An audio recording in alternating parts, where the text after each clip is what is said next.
Hello everybody, welcome back to Moon Walker. आज हम continue कर रहे हैं Max Weber with his next topic bureaucracy.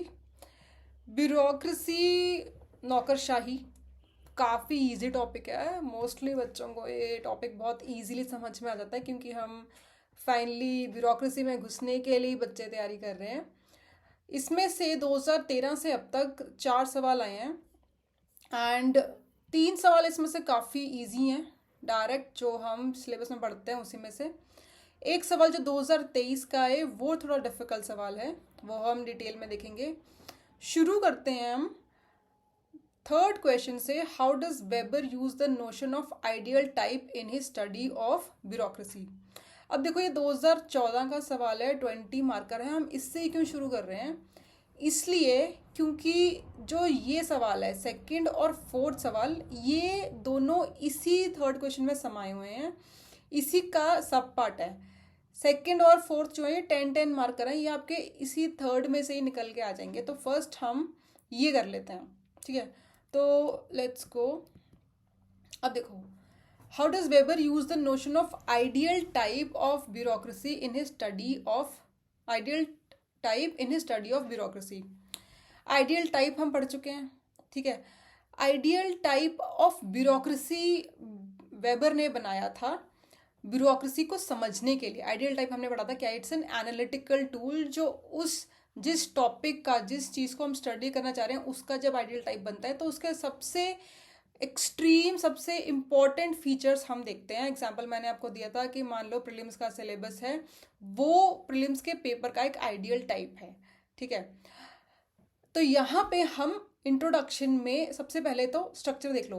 Structure में 20 मार्कर है, तो पहले हम आइडियल टाइप को डिफाइन कर देंगे because it's a special term जो उस सिलेबस से लिंक्ड है, वेबर ने इंट्रोड्यूस करी थी। तो पहले आप आइडियल टाइप को डिफाइन करोगे, फिर ब्यूरोक्रेसी का उसने आइडियल टाइप में क्या क्या पॉइंट्स बताए थे, क्या क्या चीज़ें, क्या क्या फीचर्स उसने बताए, वो बताएंगे।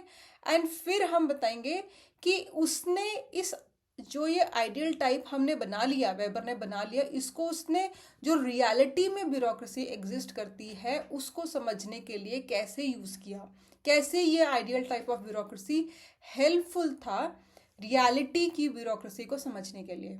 तो 3 पार्ट्स हो गए। फर्स्ट पार्ट में हम आइडियल टाइप को डिफाइन कर दो। अब हम डेफिनेशन डिटेल में हम पढ़ चुके हैं आइडियल टाइप की, पिछले आइडियल टाइप वाला आप लेक्चर देख लीजिए।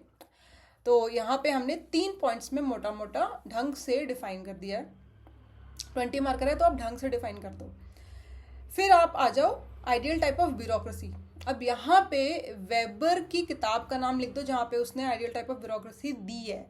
तो economy and society and outline of interpretive sociology, इस किताब में उसने ब्यूरोक्रेसी का आइडियल टाइप बनाया था। एंड इसमें उसने आइडियल टाइप जब बनाया तो उसने बोला कि भाई ये मोटे मोटे की फीचर्स हैं ब्यूरोक्रेसी के, जो कि जिनको हम अगर मान लें कि ये एक्सट्रीम फीचर्स हैं। मैंने आपको बताया था कि आइडियल टाइप बनता कैसे पिछले सेशन में, तो उसने कुछ कुछ फीचर्स बताए कि आइडियल टाइप ऑफ ब्यूरोक्रेसी में ये फीचर्स आते हैं। देखते हैं हम क्या क्या फीचर्स उसने बताए हैं। देखो, फर्स्ट जो है कि भाई ब्यूरोक्रेसी जो है it's a legal rational authority. Authority हमने पढ़ा था पिछले सेशन में, लीगल रैशनल अथॉरिटी। अब अथॉरिटी के बहुत सारे टाइप्स होते हैं, यहाँ पे हम बात कर रहे हैं लीगल रैशनल अथॉरिटी की। हमने लास्ट सेशन में देखा है कि एक ऐसी अथॉरिटी जो कि लॉज, लीगल मतलब लॉज, रूल्स, रेगुलेशंस के थ्रू सोसाइटी में बन के आई है, और वो जो लॉज बने हैं वो भी रैशनली, एक लॉजिक और एक रीजन के थ्रू बनाए गए हैं।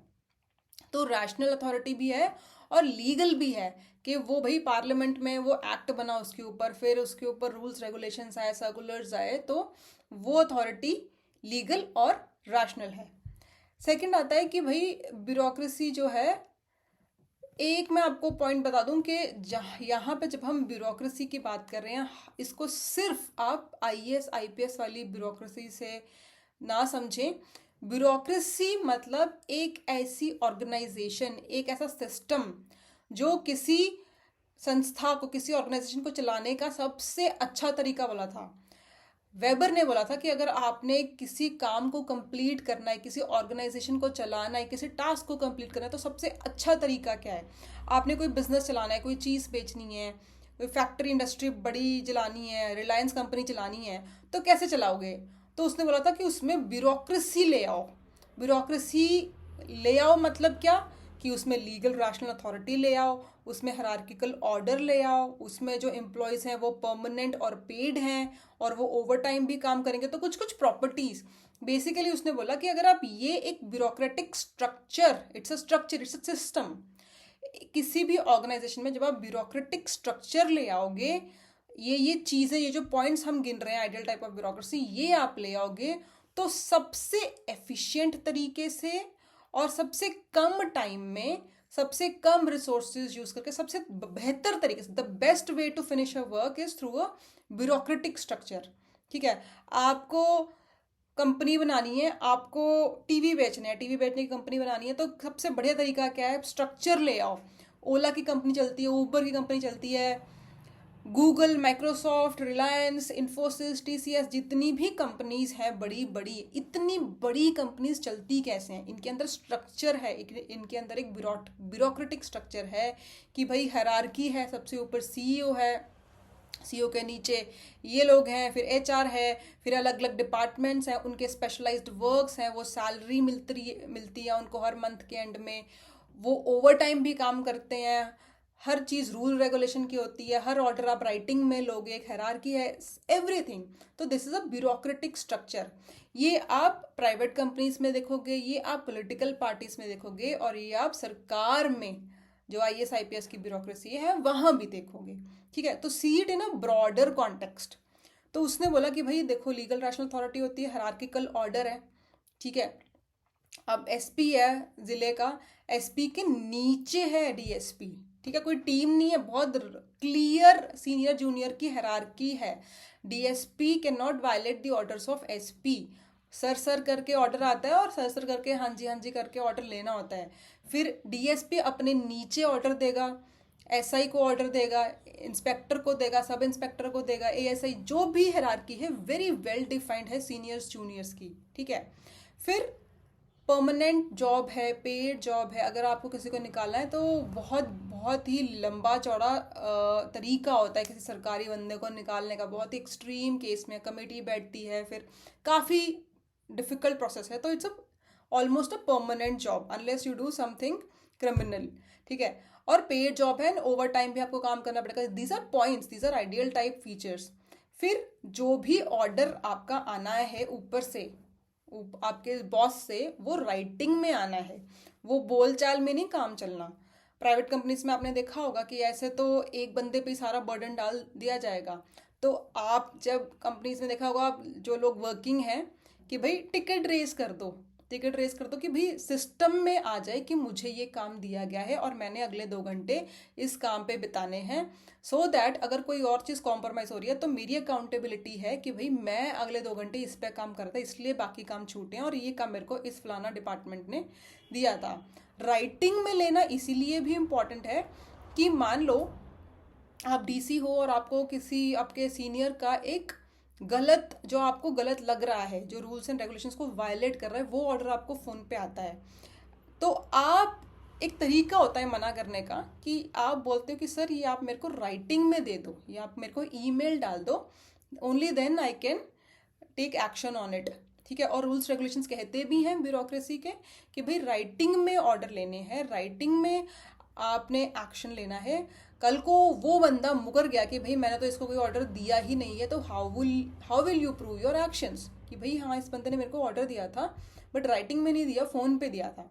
सो जब आप एक पोजीशन पे हैं, जब आप एक लीगल रैशनल अथॉरिटी पे हैं, तो हंसी मजाक में, बोलचाल में या डर के ऑर्डर्स नहीं लिए जाते हैं। क्लियर कट रूल्स रेगुलेशंस हैं, रिटर्न में ऑर्डर्स लिए जाते हैं। फिर क्लियर कट रूल्स रेगुलेशंस है, वो आपको पता ही है। फिर work is vocation, vocation as in ये आपका पेशा है, ये आपका प्रोफेशन है, तो you do it with full dedication, you do it with full honesty. ठीक है, फिर लास्ट आता है कि पर्सनल इमोशंस। आपके घर में कुत्ता मर गया, आपका आपका अपनी बीवी से झगड़ा हो गया, आपका ब्रेकअप हो गया है, कुछ भी हुआ है घर पे, घर की प्रॉब्लम्स घर तक रख के आइए. When you are spending your time in office, you should not be thinking about your personal issues. ठीक है, they should not affect your work. तो this is a very emotional level पे अगर आप देखोगे as a human being, this is very difficult to do, but this is the requirement of a bureaucratic system, of a bureaucratic structure. ठीक है, तो ये आपका आइडियल टाइप हो गया जो कि वेबर ने बनाया ब्यूरोक्रेसी का. अब यहाँ पे आपका सेकेंड पार्ट कंप्लीट हो गया. फर्स्ट पार्ट में आपने आइडियल टाइप बता दिया, सेकेंड पार्ट में आपने बता दिया कि आइडियल टाइप ऑफ ब्यूरोक्रेसी में क्या क्या फीचर्स की बात करी है वेबर ने.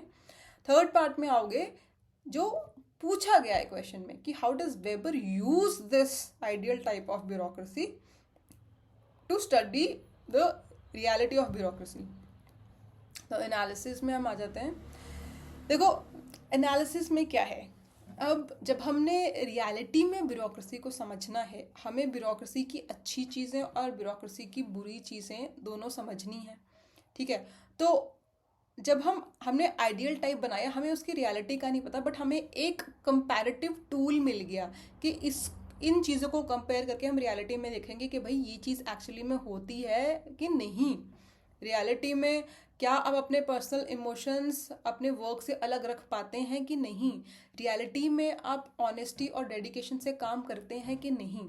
ठीक है, तो वो एनालिसिस जब इसने किया तो वेबर ने पाया कि देखो हाँ, आइडियल टाइप को मैंने यूज़ किया और मैंने पाया कि ब्यूरोक्रेसी जो रियलिटी में है उसके फंक्शंस और डिसफंक्शंस दोनों मेरे को देखने को मिले.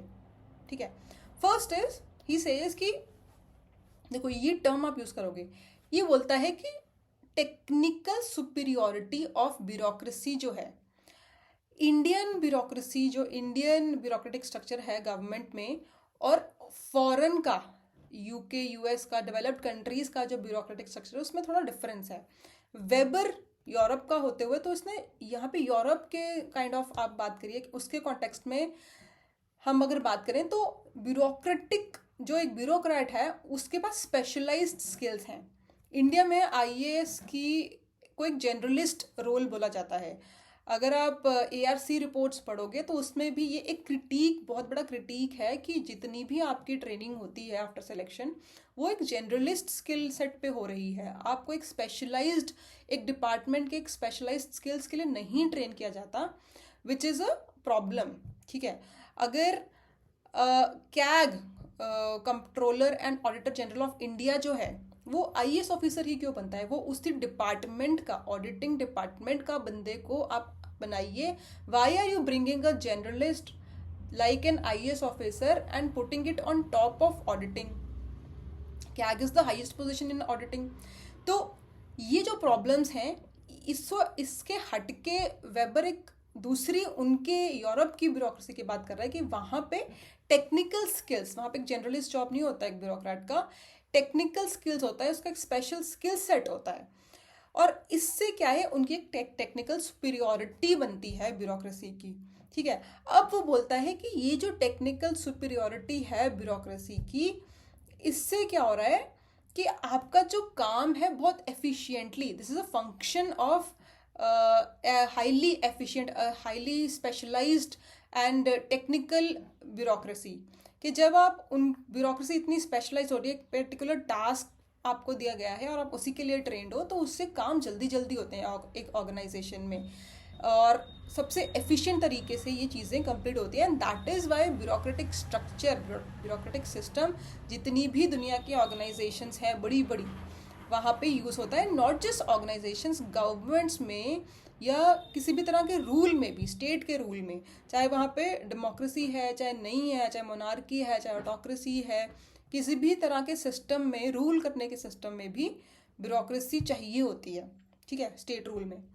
फिर वो बोलता है कि चलो फंक्शन तो चलो अच्छी बात है, it's the most efficient way to finish your task, to run an organisation, but dysfunctions भी हैं. अब वेबर उसने बहुत अच्छी, बहुत तारीफें भी करी ब्यूरोक्रेसी की, but at the and he becomes very sad also. वो बोलता है कि यार जब आप, bureaucracy is based on legal rational authority. ठीक है, रैशनली जस्टिफाइड है आपकी अथॉरिटी और आपका काम आपकी फैसले। बट वो बोलता है कि टू मच ऑफ रैशनैलिटी, जब रैशनैलिटी का मतलब क्या होता है, रैशनैलिटी मतलब लॉजिकली रीजनिंग दे के किसी चीज़ को प्रूव करना। बट आप मेरे को बताओ कि अगर आप किसी चीज़ को रैशनली प्रूव कर पा रहे हो, किसी चीज़ को लॉजिक और रीज़न देके प्रूव कर पा रहे हो, क्या वो जस्टिफाइड हो जाता है in every scenario? Is that justified? क्या सबसे बढ़िया तरीका किसी चीज़ को प्रूव करने का, किसी चीज़ को सही ठहराने का यही है कि वो रैशनली ठीक है, कि वो लॉजिकली और रीज़न दे के वो सही है, तो वो वैसे भी सही है? Is it good for us? Weber बोलता है कि देखो यार, too much of rationality is bad, we are human beings. जब आप कुछ ज़्यादा ही रैशनल हो जाते हो, जब आप हर चीज़ को लॉजिक रीजनिंग के बेसिस पे ही प्रूव कर रहे हो, you are losing your creativity, you are losing your human liberty as a bureaucrat या एज अ वर्कर। कैसे? आप लॉजिक और रीजनिंग के थ्रू ना चीटिंग भी प्रूव कर सकते हो। आप लॉजिक और रीजनिंग के थ्रू स्टीलिंग, चोरी भी प्रूव कर सकते हो कि हाँ भाई, मेरे घर में पिछले 30 दिन से रोटी नहीं बनी, चूल्हा नहीं जला, तो मैंने चोरी करके ब्रेड खा ली। क्या बुरा किया भाई? मेरे को भूख लगी थी, इंसान को जीना होता है। Logically you can prove anything, ठीक है। बट एक होता है मीन्स टू एन एंड, एक होता है मीन्स और एक होता है एंड, ठीक है। आपके मीन्स भी सही होने चाहिए एथिकली, आपका एंड गोल भी सही होना चाहिए। आपको भूख मिटानी थी, ठीक है, बट उसके लिए आप चोरी करोगे, ये एथिकली रॉन्ग है, ठीक है। तो लॉजिकली तो आप कुछ भी प्रूव कर दो। लॉजिकली तो लोग एडल्ट्री भी प्रूव करते हैं। लॉजिकली तो पीपल प्रूव के why they cheated on their wife, why they cheated on their husband, why they cheated on their boyfriend, ठीक है। कि भाई उतनी मेरे को अटेंशन नहीं मिल रही थी, उतना मेरे को भाव नहीं मिल रहा था, उतना मैंने इसके लिए ज़्यादा कि इसने मुझे कम किया, टाइम नहीं दे रहा है। तो दैट आप अपने अपनी एडल्ट्री को, अपनी चीटिंग को आउट ऑफ आपके जो अफेयर हैं, एक्स्ट्रा मैरिटल अफेयर आजकल बहुत कॉमन है, ठीक है। लॉयर्स के पास इतने ज़्यादा केसेस आते हैं एक्स्ट्रा मैरिटल अफेयर्स के, तो this has become a norm, but ethically this is wrong. आप इसको कितने भी लॉजिक, कितने भी रीजनिंग से प्रूव कर दीजिए, ठीक है। तो rationality, logic, reason is not everything. इसमें मैंने आपको एग्जांपल दिया था बहुत पहले कि कोविड के टाइम पे अगर एक क्राइसिस सिचुएशन है, people are devoid of food, लोग एक अलग अलग जगह पे फंस गए थे, और मान लो उनके पास डॉक्यूमेंट्स नहीं है पीडीएस में खाना लेने के लिए, राशन कार्ड नहीं लेके आए वो, और सरकार से उनको आटा दाल चावल मिलता है, तो क्या आप उनको ये रिक्वायरमेंट बोल के कि भाई आपका आधार कार्ड या आपका राशन कार्ड नहीं है तो हम आपको पीडीएस के थ्रू राशन नहीं दे सकते? Will you deny when you know कि भाई लॉकडाउन अगले 30 दिन तक नहीं खुलने वाला, ठीक है। वहाँ पे अगर आप बहुत रूल बाउंड हो जाओगे और आप बैठ जाओगे कि भाई मैंने तो अपना काम कर दिया, ये डॉक्यूमेंट चाहिए, आपको नहीं मिल रहा, there you lose your human spirit, there you lose your creativity. अगर आपको अपना एंड गोल पता है कि एंड गोल है भाई कि अगले को सेवा करनी है, तो कुछ ना कुछ आप रूल्स के ऊपर उठ के, without breaking the rules, you will become creative. आप एक ब्रॉडर कॉन्टेक्स्ट में अगर चीज़ों को सोच पाते हो, तो आप किसी ना किसी तरीके से रूल्स को बिना तोड़े हुए क्रिएटिव होके, इनोवेटिव होके उस बंदे की हेल्प कर पाओगे, उस बंदे को राशन पानी पहुंचा पाओगे, ठीक है। उसके बहुत सारे तरीके होते हैं।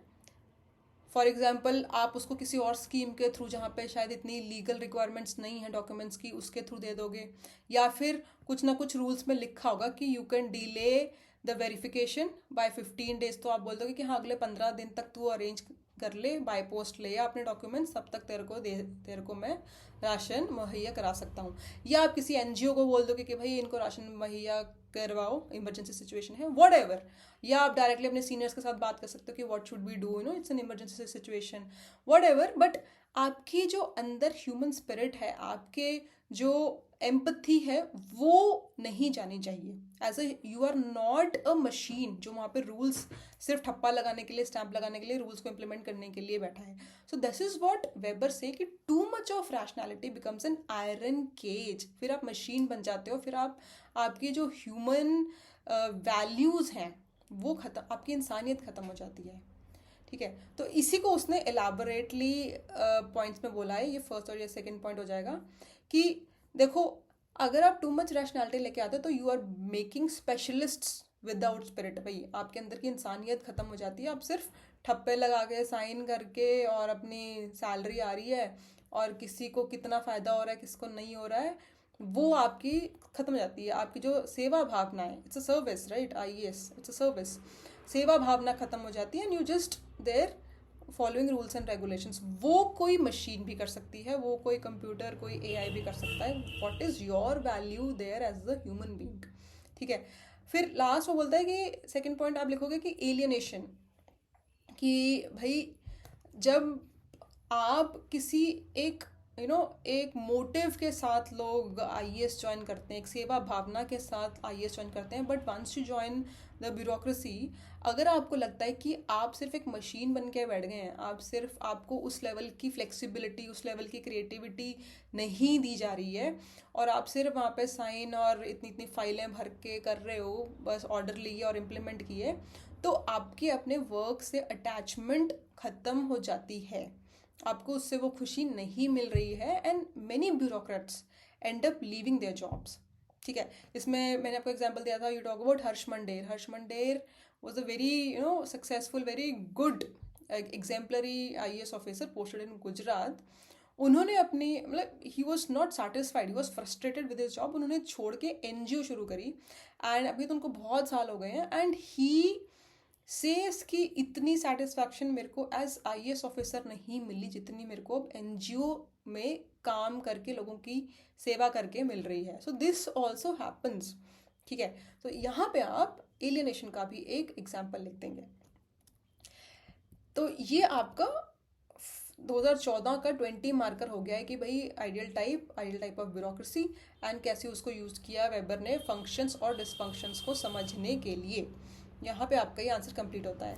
अब देखो, अब ये हमारा कंप्लीट हो गया। अब इसके अंडर ही आपका ये जो 2013 का सवाल है, examine the salient features of Weberian bureaucracy, जो हमने अभी ये जो डिस्कस किए हैं आइडियल टाइप ऑफ ब्यूरोक्रेसी में 7 पॉइंट्स बोले हैं, यही वो पूछ रहा है 2013 के क्वेश्चन में, जब वो कह रहा है कि भाई सेलिएंट फीचर्स बताओ ब्यूरोक्रेसी के।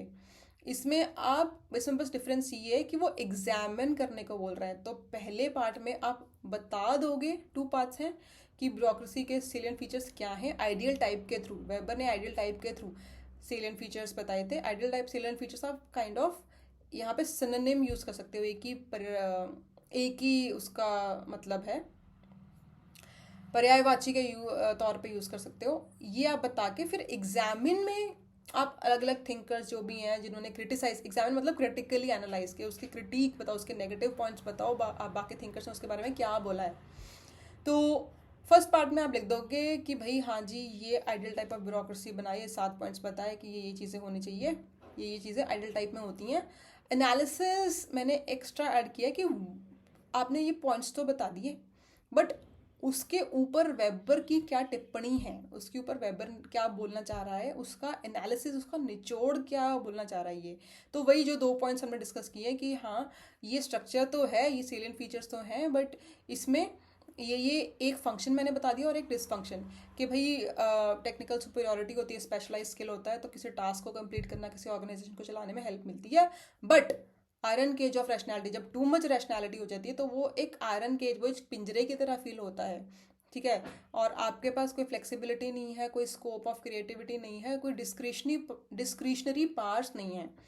आईएएस ऑफिसर का सबसे ज़्यादा क्रेज़ ही इसीलिए है क्योंकि उसके पास सबसे ज़्यादा डिस्क्रिशनरी पावर्स होती हैं। Whether you talk about implementing curfew, whether you talk about national, जब आपके कोई भी इमरजेंसी आती है, डिज़ास्टर मैनेजमेंट में बहुत ज़्यादा पावर्स होती हैं, दंगे हो गए आपके एरिया में, या सोशल वेलफेयर स्कीम्स इम्प्लीमेंट मारनी है, तो इन सब चीज़ों में बहुत ज़्यादा डिस्क्रिशनरी पावर्स होती हैं, हर चीज़ के लिए आपको सुपीरियर की परमिशन नहीं लेनी पड़ती। डिस्क्रिशनरी पावर्स मतलब आप अपने लेवल पे बिना किसी से पूछे अपनी समझ के आधार पे रूल्स एंड रेगुलेशंस के दायरे में डिसीजंस ले सकते हैं, और उसमें बहुत आपको दायरा, बहुत आपको फ्लेक्सिबिलिटी दी गई है। ठीक है, तो ये आप लिख देंगे कि iron cage of rationality, too much of rationality is also bad. फिर एग्जामिनेशन पे आ जाओ। एग्जामिनेशन में एक थिंकर मैं आपको बता रही हूँ, रॉबर्टो मिशेल्स। रॉबर्टो मिशेल्स की किताब है द पॉलिटिकल पार्टीज। अब मैंने शुरू में आपको क्या बोला है कि व्हेन आई से ब्यूरोक्रेसी, हम सिर्फ आईएएस आईपीएस की बात नहीं कर रहे हैं, उस वाली ब्यूरोक्रेसी की बात नहीं कर रहे हैं, हम ब्यूरोक्रेटिक स्ट्रक्चर, ब्यूरोक्रेटिक सिस्टम जिसके ये सेलेंट फीचर्स हैं जो कहीं पे भी इंप्लीमेंट हो सकता है, whether talk about political parties, whether talk about private companies, whether talk about state rule. तो यहाँ पे रॉबर्टो मिशेल्स ने पॉलिटिकल पार्टीज की बात करी है कि भाई एक डेमोक्रेसी में पॉलिटिकल पार्टीज होती हैं, बट पॉलिटिकल पार्टीज में जैसे ही आप एक ब्यूरोक्रेटिक स्ट्रक्चर लेके आते हो to run it efficiently, to run it more smoothly, ठीक है, उसी टाइम पे वो अपनी डेमोक्रेटिक वैल्यूज लूज करके एक ओलिगार्की बन जाता है। मतलब क्या है? डेमोक्रेसी मतलब होता है रूल ऑफ द पीपल, ज़्यादा से ज़्यादा लोगों की सुनी जाती है, उनकी वॉइस ऊपर तक पहुंचती है, डिसीजन मेकिंग में ज़्यादा से ज़्यादा लोगों का रोल है, in fact everybody involve has a role. Political parties में जब आप पॉलिटिकल पार्टीज को रन करने के लिए आपको लीडरशिप चाहिए। जैसे ही आप लीडरशिप लेके आते हो और ब्यूरोक्रेटिक स्ट्रक्चर लेके आते हो उसको एफिशिएंटली रन करने के लिए, आप कुछ लीडर्स को ज़्यादा पावर्स दे रहे हो बाकी लोगों से। Power in terms of managing resources, जो भी पार्टी को फंड आ रहा है वो लीडर्स मैनेज करेंगे। Powers in terms of knowledge, data, जो भी इलेक्टोरल लिस्ट का डेटा है, लोगों का लिस्ट डेटा है, कौन सी कॉन्स्टिट्यूंसी में कौन से लोग खड़े करने हैं, कितने, कौन सी कॉन्स्टिट्यूंसी में कौन से रिलीजन के लोग हैं, किस एज के ग्रुप है, what ever data, what ever information is required आपके डिसीजन मेकिंग में, वो उनके पास है। और फाइनल फैसला भी पॉलिटिकल पार्टी का वही लेते हैं। तो जब बहुत टाइम तक कुछ लीडर्स के पास वो पार रहती है और उनके चमचे उनके आसपास घूमते हैं, तो एक तरह से वो परमानेंट बन जाता है, और बाकी जो लोग हैं वो दे फील वीक, ना उनके पास रिसोर्सेज हैं, ना उनके पास इंफॉर्मेशन है, ना उनके पास फैसला लेने का अधिकार है, तो they just become followers, blind followers बन जाते हैं। तो that is called oligarchy. Oligarchy मतलब rule of very few people. Democracy मतलब होता है रूल ऑफ पीपल, सब लोगों का उसमें इन्वॉल्वमेंट है, बट जब कुछ ही लोग पूरी एक स्टेट को, पूरी एक पॉलिटी को चला रहे हैं, कुछ ही लोग अपने मर्जी से, अपने बलबूते पे, that is called rule of the few, oligarchy. ठीक है, तो रॉबर्टो मिशेल्स कहते हैं कि भाई ब्यूरोक्रेटिक स्ट्रक्चर जब आप ले आते हो, जब आपने हायरार्की डाल दी, जब आपने रूल्स डाल दिए, हायरार्की में जो सबसे ऊपर होगा, ठीक है, एक पिरामिड बनाओ, ठीक है, कि नीचे कांस्टेबल्स, एसआई एक स्टेट में कितने होते हैं, सब इंस्पेक्टर, इंस्पेक्टर कितने होते हैं, फिर डीएसपी कितने होते हैं, फिर एसपी कितने होते हैं, फिर एसपी के ऊपर जो भी आपकी हायरार्की है, आईजी, डीआईजी, जहाँ तक आप जाओगे, तो जैसे जैसे आप ऊपर जाते हो वो पोजीशंस कम होती जाती हैं, जैसे जैसे आप नीचे आते हैं वो पोजीशंस बहुत ज़्यादा हो रही हैं। तो finally that power through hierarchy, that power is getting concentrated. ठीक है, स्टेट का जो चीफ सेक्रेटरी है सबसे ज़्यादा पावर उसके पास है, सीएम के साथ कैबिनेट के साथ उठना बैठना भी उसका है, फाइनल डिसीजन मेकिंग पूरे स्टेट में जो होना है वो उसका फाइनल डिसीजन है। तो अगेन जब आपने ब्यूरोक्रेटिक स्ट्रक्चर डाल दिया तो आपने पावर कॉन्सेंट्रेट कर दी टू द टॉप, और जब पावर कॉन्सेंट्रेट होती है तो डेमोक्रेसी नहीं बचती है, then rule of the few, oligarchy ही बनेगी। That is what Roberto Michels says in context to political parties. Second criticism आप लिखोगे कि it has reduced humans. Cog क्या होता है? कॉग होता है, देखो दिस इज कॉग, ये जो चक्का घूम रहा है मशीन में, ये चक्के होते हैं ऐसे बहुत सारे, ये चक्के का जो एक ये दांत है नुकीला सा, इसको बोलते हैं कॉग। अब अगर आप इसको एक मान लो कि ब्यूरोक्रेटिक स्ट्रक्चर, एक मशीन चल रही है बहुत सारी, आप एक मशीन के एक पुर्जे का एक छोटा सा दांत ही हो जो कि रूल्स रेगुलेशंस अपना एक काम कर रहा है, उसकी कोई आत्मा नहीं है, उसकी कोई क्रिएटिविटी नहीं है। तो ही सेज, एग्जामिनेशन में बोलते हैं कि humans are just a cog in an organizational machinery, एक छोटा सा हम हिस्सा है और रेपिटेटिव काम है, करते जाएंगे, रूल है रेगुलेशन ठप्पे लगाने हैं। तो we lose our human nature as such. इसलिए वो कार्ल मार्क्स ने भी कहा था एलिनेशन में कि आप अपने आप से दूर हो जाते हो, आप अपने ह्यूमन पोटेंशियल से ही दूर हो जाते हो अगर आप ऐसी मशीनरी में काम करोगे। ठीक है, तो थर्ड पॉइंट आपका आता है complete rationalisation of bureaucracy is utopia. हर चीज को अब आइडियल टाइप में उसने बोला है कि रैशनल डिसीजन होती है, बट रियलिटी में अगर इतनी रैशनलाइजेशन नहीं देखी जाती है। आप एक ह्यूमन बीइंग हो, to what extent can you leave your personal emotions. आपके घर में कोई भी इशू हुआ, आपके फादर की डेथ हुई है, या आपके घर में डिवोर्स आपका हुआ है, या कुछ भी हुआ है, तो पर्सनल प्रॉब्लम्स का आपके काम पे अफेक्ट पड़ता है, आपकी हेल्थ पे पड़ता है, आपके ब्रेन पे पड़ता है, क्यों नहीं पड़ेगा। आप at the end of the day you are an human being. ठीक है, तो इतना जो आइडियल टाइप ऑफ ब्यूरोक्रेसी बनाई है, जो रैशनलाइजेशन आपने करी है कि हम हर जो भी फैसला लिया जाता है एज अ ब्यूरोक्रेट वो बहुत रैशनल होता है, नहीं, those are driven by, at times those are driven by your emotions, at times those are driven by आपके preconceived notions. Not every, देखो आप बोला जाता है कि इट्स अ वोकेशन कि आपको ऑनेस्टी, ऑब्जेक्टिवली, डेडिकेशन के साथ और फेयर तरीके के साथ करना है, but there are some people who have biases, preconceived biases, मतलब कि पहले से ही आपने एक कम्युनिटी के अगेंस्ट एक धारणा बना ली है, पहले से ही आपके कुछ एजेंडाज हैं कि यहाँ आके मेरे को ये करना है कंप्लीट, और वो बायस्ड हैं, वो अच्छी, आपकी नीयत अच्छी नहीं है, तो फिर आपकी डिसीजन मेकिंग भी वैसे ही होगी, आपकी डिसीजन मेकिंग फिर रैशनल नहीं होगी। अगर आप घुसे ही ब्यूरोक्रेसी में पैसा बनाने के लिए हो, करप्शन करने के लिए घुसे हो, तो how can you be rational. हर साइन के अगर आप पैसे मांगने वाले हो, रेड टेपिज्म का एक टॉर्च बेरर बनने वाले हो कि रेड टेपिज्म के लिए आप फेमस हो जाओ, तो इट इज़ आप रैशनली नहीं डिसीजन लेते हो। And this is a reality not just in India, everywhere, के कैन यू से कि every bureaucratic in the world is rational throughout his career? नहीं ना। तो कहता है complete rationalisation of bureaucracy is a utopia, कि ये तो होता ही नहीं है, इट्स एन इमेजिनरी आइलैंड, ये रियलिटी नहीं होती है।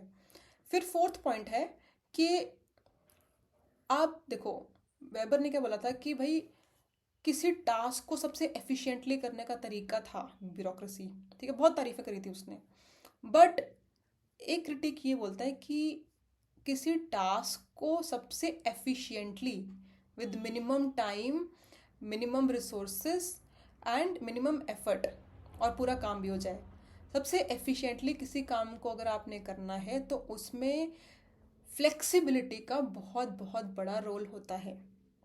जब आपके पंचायती राज इंस्टीट्यूशंस इंट्रोड्यूस हुए, उसके पीछे भी एक ऑटोनॉमी, एक लोकल लेवल पे पावर होने के इंट्रोड्यूस करने के लिए वो लाया गया था। अगर आप हर चीज़ को इतना स्ट्रक्चर्ड, इतना रिजिड, इतना रूल रेगुलेशन बाउंड कर दोगे और किसी को डिस्क्रिशनरी पावर्स नहीं दोगे, लोकल लेवल पे पास नहीं है, फ्लेक्सिबिलिटी नहीं है, हर इंडिया जैसे इतने बड़े कंट्री में आप एक रूल हर स्टेट में, हर ज़िले में, हर गांव में नहीं लगा सकते। तो ब्यूरोक्रेसी तो बनाई इसलिए गई कि एक बहुत बड़ी ऑर्गेनाइजेशन को जब रन करना होता है तो आपको उसको छोटे छोटे पार्ट्स में डिवाइड करना है, हायरार्की लेके आनी है, रूल्स लेके आने हैं, एम्प्लॉयज़ रखने हैं। अगर आपको इतनी बड़ी ऑर्गेनाइजेशन रन करनी है तो आपको लोकल लेवल पे चीज़ों को देखते हुए उसके कॉन्टेक्स्ट में आपको फ्लेक्सिबिलिटी लेके आनी पड़ेगी, आपको डिस्क्रिशनरी पावर्स लेके आने पड़ेगी, आपको लोकल लेवल पे you have to give them room for innovation, creativity, के आप अपने लोकल कॉन्टेक्स्ट के हिसाब से ये चीज़ों को मॉडिफाई कर सकते हो। हमारे कॉन्स्टिट्यूशन में भी that is why some states are given more powers, more finances over others. पहाड़ी इलाकों को ज़्यादा लिबर्टी दी गई है फंड एलोकेशन में, बजट एलोकेशन में। कश्मीर का एक्सेप्शनल स्टेटस था, व्हाटएवर, हर कॉन्टेक्स्ट के हिसाब से आपको फ्लेक्सिबिलिटी देनी है. That is the true way, that is actually the right way to optimize a work. अगर आपको एफिशिएंटली किसी को चलाना है तो लोकल लेवल पे फ्लेक्सिबिलिटी ज़रूर दीजिए. ठीक है, इतना रिजिड आयरन केज बना दोगे तो नहीं होंगी चीज़ें. तो ये आपका हो गया ये वाला आंसर, सेलिएंट फीचर्स. नेक्स्ट आप आ जाओ, do you agree with max Weber's idea that bureaucracy has the potential. अब बात तो हमने कर ही ली है, ठीक है, उसी को दोबारा हम यहाँ पे बात कर लेते हैं. बट यहाँ पे पूरा 10 मार्कर ही उसी पे बेस्ड है कि भाई यहाँ पे आपको बताना है ब्यूरोक्रेसी की जो बुराइयाँ जो मैक्स वेबर ने गिनवाई हैं कि आयरन केज बन जाता है, उसको खोल के लिख दीजिए. बात हमने कर ही ली है. First of all, whenever there is a question कि डू यू अग्री, या क्वेश्चन होता है एक्चुअली में क्वेश्चन जहाँ पे येस नो बनता है आंसर, तो directly start with your answer. Introduction में ही लिखिए कि yes I agree, do you agree, yes I agree.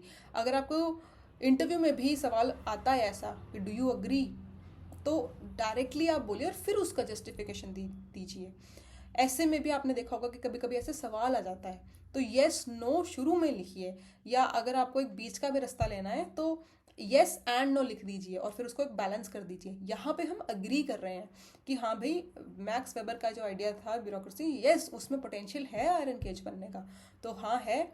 और फिर उसकी जस्टिफिकेशन हेडिंग बना के आप 4-5 पॉइंट्स लिखिए कि भैया रॉबर्ट मिशेल्स ने, जैसे कि पॉलिटिकल पार्टीज, ये सेम पॉइंट है कि भाई ब्यूरोक्रेसी जो है वो डेमोक्रेसी को ओलिगार्की में कन्वर्ट कर सकती है. सेम पॉइंट बात कर चुके हैं. फिर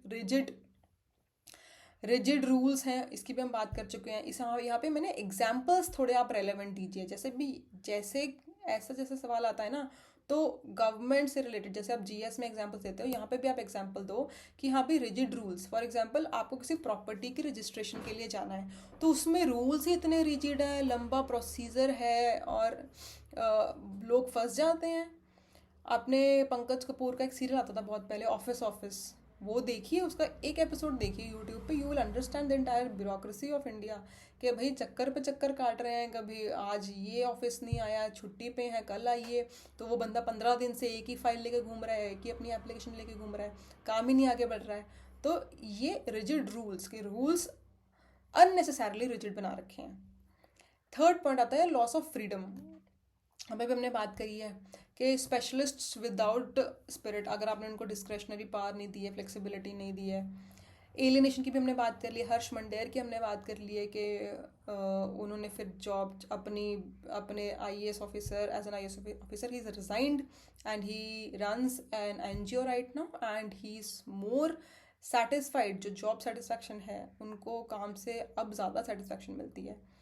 फ्लेक्सिबिलिटी, वही पॉइंट है कि flexibility is very important to run an organization efficiently. इसमें आप कोई भी, जैसे मैंने एग्जांपल पहले दी है वो भी दे सकते हैं, और डीबीटी का, डायरेक्ट बेनिफिट ट्रांसफर, किसी भी गवर्नमेंट स्कीम का एग्जांपल दीजिए कि भाई इन फ्लेक्सिबिलिटी के कारण ये स्कीम में ये रोड़े आ रहे हैं. डीबीटी में आप बोल सकते हैं कि इतने डॉक्यूमेंट रिक्वायर्ड होते हैं, इतना इश्यूज होते हैं कि टाइमली बैंक अकाउंट में पैसा पहुंच ही नहीं पाता है हकदार के, बेनिफिशियरी के, और जब उसको सबसे ज़्यादा ज़रूरत होती है पैसे की तब नहीं मिल रहा है, पैसा आ रहा है 2 महीने बाद. Then what is the use of such kind of schemes, अगर टाइमली पैसा नहीं पहुंच पा रहा है. सो ऐसे आप 4-5 पॉइंट्स गिना के यू जस्टिफाई कि हाँ भाई ब्यूरोक्रेसी में कुछ चेंजेस चाहिए होते हैं, otherwise it becomes iron cage. ठीक है, फिर आप बोलोगे ये हमारा सवाल हो गया लास्ट. अब आप इस सवाल पे आ जाओ, ये हमारा हो गया है लास्ट. हमारा क्वेश्चन है, इस वेबर्स आइडिया ऑफ ब्यूरोक्रेसी और product of historical experiences of Europe. कभी सुना नहीं ये, ऐसा सवाल कभी आया नहीं. बट अगर आपका शुरू का चैप्टर, मॉडर्निटी वाला चैप्टर अगर आपका स्ट्रॉन्ग है, तो जैसे ही आप ये वर्ड देखोगे, historical experiences of Europe, you will understand कि हाँ हिस्टोरिकल एक्सपीरियंसेस में इंडस्ट्रियलाइजेशन आ गई, एज ऑफ रीज़न आ गई, जो भी उस टाइम पे चल रहा था यूरोप में वो सब आपके पॉइंट्स आ गए. ठीक है, मिडिल क्लास राइज हो रही है, पॉवर्टी बढ़ रही है, अर्बनाइजेशन हो रही है, ये सब चीज़ें आपके दिमाग में, तो आप उसको ऑन द स्पॉट लिंक कीजिए आइडिया ऑफ ब्यूरोक्रेसी से, कि हाँ भाई जब ये चीज़ें हो रही थी, ये हिस्टोरिकल एक्सपीरियंसेस से यूरोप गुजर रहा था, तो those those historical experiences actually created the need to bring bureaucratic structures. कैसे?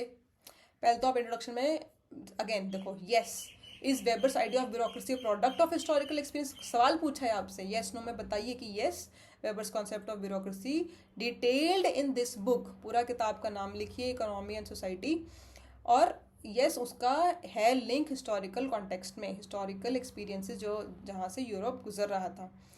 कैसे?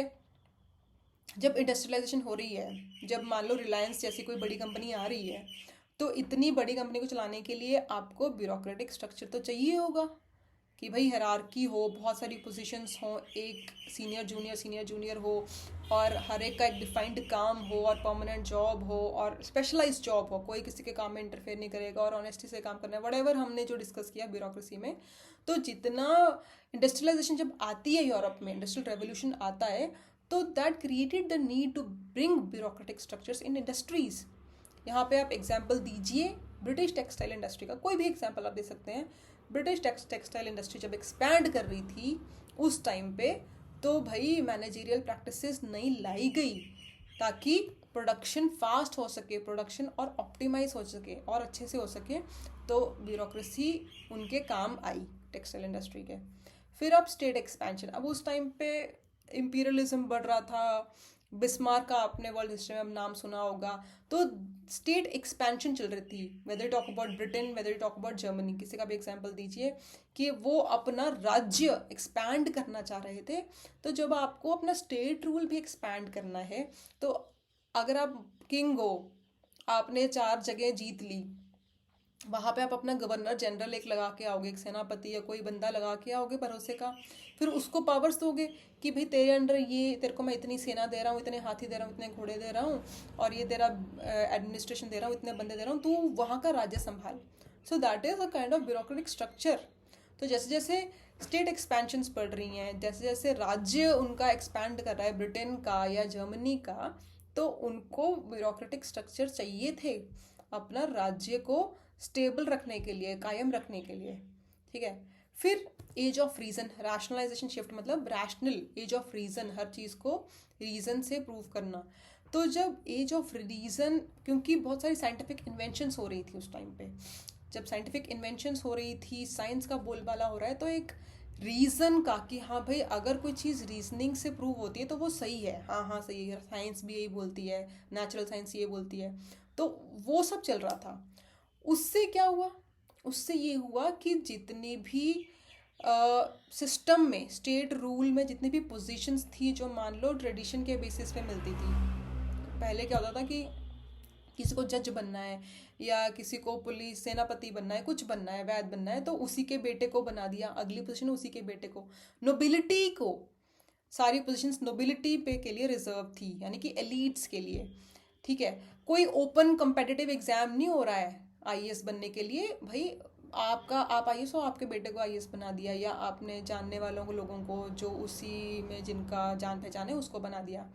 जब एज ऑफ रीजन आती है, ठीक है, एज ऑफ रीजन के साथ आपकी रैशनल थिंकिंग इम्प्रूव हो रही है, आप लॉजिकली बात करते हो, उसके साथ सिविल सर्विसेज में रिफॉर्म्स आते हैं कि भाई ट्रेडिशन के बेसिस पे या बाय बर्थ के बेसिस पे आप किसी को सेलेक्ट ना करें एक पोजीशन के लिए। अगर आपको एक पोजीशन से, एक आईएएस ऑफिसर से बेस्ट काम लेना है, तो किसी के चाचे के लड़के को आईएएस बना दोगे तो ढंग से काम नहीं ले पाओगे, और वो शायद उस काम के लिए लायक भी नहीं है।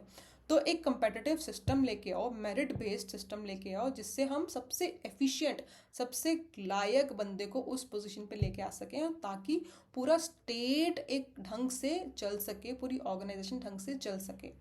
तो यहाँ पे आप फ्रेंच सिविल सर्विसेज रिफॉर्म्स बोल दो कि वो जो फ्रांस में सिविल सर्विसेज रिफॉर्म्स हुए उस टाइम पे, उन्होंने क्या किया कि उन्होंने मेरिट बेस्ड अपॉइंटमेंट्स इंट्रोड्यूस करने शुरू कर दिए। ठीक है। लास्ट आप बोल दीजिए, अब ये जो पॉइंट है ये काइंड ऑफ लिंक्ड ही है इंडस्ट्रियलाइजेशन से, कि इंडस्ट्रियलाइजेशन से पहले जो इनएफिशिएंसीज थी, फ्यूडलिज्म था, ठीक है, उस टाइम पे भी काम चलता था, बिजनेस चलता था, बट वो इतना एफिशिएंटली नहीं चलता था क्योंकि बहुत स्मॉल स्केल पे होता था। तो हमें जब प्री इंडस्ट्रियल इनएफिशिएंसीज जो थी वो हमें इंडस्ट्रियलाइजेशन के बाद इम्प्रूव करनी थी। इसका मतलब हमें इम्पर्सनैलिटी, यानी कि भाई कि चाचे के लड़के को बना दिया, मामा के लड़के को बना दिया, ट्रेडिशन के बेसिस पे, बाय बर्थ के बेसिस पे जो हम चीज़ें करते थे, वहाँ से हम शिफ्ट हुए मेरिट बेस्ड चीज़ों पे, वहाँ से हम इम्पर्सनल चीज़ों पे, कि एज एन IAS ऑफिसर भी आपसे एक्सपेक्ट किया जाता है कि कोई आपके गांव का या आपके कास्ट का बंदा आया है तो ऐसे नहीं कि आप रूल्स उनके फेवर में इम्प्लीमेंट करने शुरू कर दोगे। तो वो इम्पर्सनल, वो ऑब्जेक्टिविटी, वो फेयरनेस आपकी डिसीजन मेकिंग में आनी शुरू हुई, ठीक है, because that was the requirement of industrialization for an efficient industry to run, ठीक है। तो यहाँ पे अब जर्मन सिविल सर्विसेज का किसी का भी कोई भी एग्जाम्पल दे दो एंड फिर आप कंक्लूड कर दोगे क्वेश्चन से ही। तो ये 4-5 पॉइंट्स आपके हो जाएंगे कि कैसे यूरोप के जो उस टाइम पे एक्सपीरियंसेस चल रहे थे, दैट लेड टू दैट, उसने बीज बोए कि हमें ब्यूरोक्रेटिक स्ट्रक्चर्स की ज़रूरत पड़ी और फिर वो आए यूरोप में, ठीक है। सो विद दिस हमारे चारों के चारों सवाल एक ही सेशन में मैंने एड्रेस कर दिए हैं। Very easy topic. And next हमारा लास्ट टॉपिक बचता है मैक्स वेबर का, that is Protestant ethic and the spirit of capitalism. वो भी बहुत ईजी है, वो हम नेक्स्ट सेशन में जल्दी लेते हैं। That is it for today, thank you.